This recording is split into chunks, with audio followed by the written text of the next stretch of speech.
Good morning, all. I am Sherry Rayford, Artistic Director of Shared Radiance Performing Arts Company, and this is the first in our web series of sharing our venues.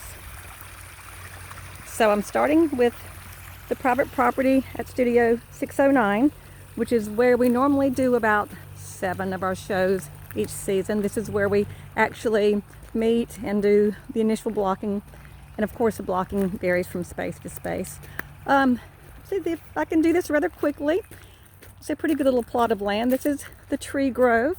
When we did Romeo and Juliet, there was, I think this is where Mercutio died. There's a nice little backdrop of trees.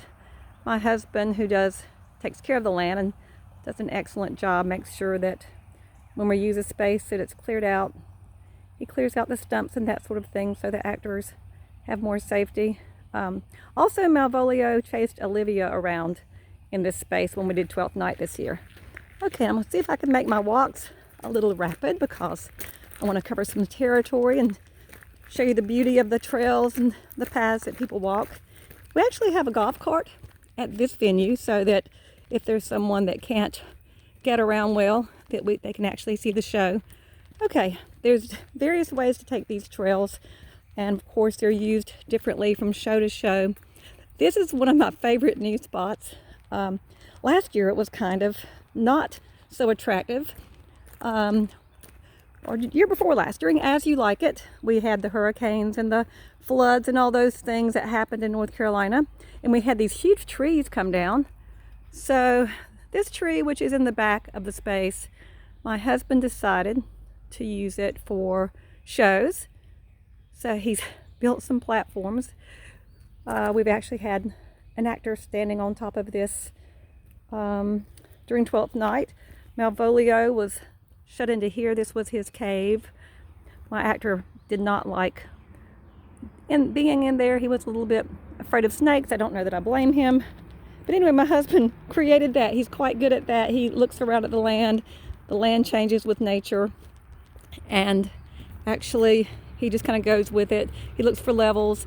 He's got a pretty good director's eye because he's been watching me do this for a while. This is our poor tree house. We use this for years. The storm has not been kind to it. I remember Titania and the fairies in Midsummer. The Ariels and Tempest all had such fun playing on the steps and in and among the trees. And As You Like It, we did it in the 60s, late 60s, and we had a group of hippies that were here on hammocks and so forth.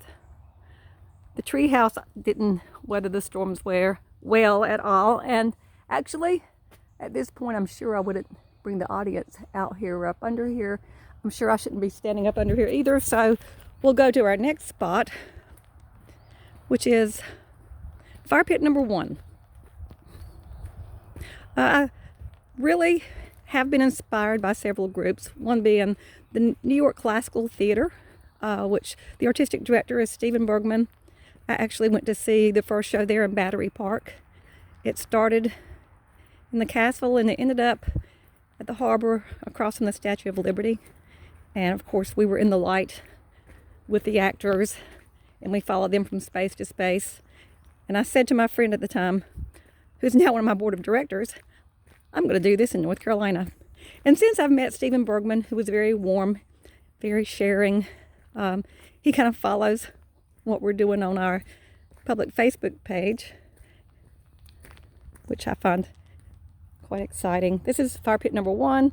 We've done quite a bit out here. There's a nice trail for entrances and exits. We use this in a lot of the plays. There's just a lot of different trails through here to enter. Of course, a stump can always be a level. Fire pit number 2 is my absolute favorite thing on the property. We've had a lot of things going on here. Party scene with Romeo and Juliet, with a band. We actually had a moonshining theme on that with Chris Venaris directing, and it was quite fun out here in the North Carolina woods doing that. I used it in 12th Night for the scene when Sir Toby is being loud and he gets interrupted by Malvolio.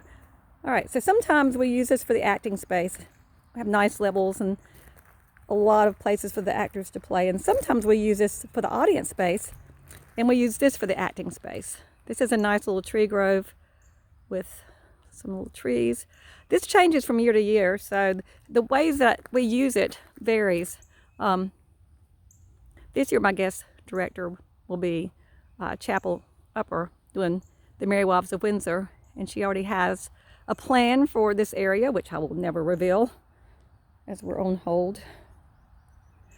I figured this would be a nice socially distant way to communicate with our audiences. We are so excited that in the future we'll be able to share with you again, and in the meantime we want to keep our connection. Right here is a stump where I've had used it for levels and such, and I actually had an audience member sitting here one time and there was a snake in it. We were all a little bit freaked by that. Most of the snakes on the property have been non-poisonous and we just let them live. This is a nice area for several scenes have been done here. We connect a lot of times the transitions with guitars, ukuleles. We've had somebody play the hammered dulcimer in our shows. And of course, they were more stationary when you went from spot to spot. And I'm gonna make this a little quick. There's a lower field. We've actually done a lot in the lower field with big scenes where you have to really spread people out. The opening of Romeo and Juliet was here.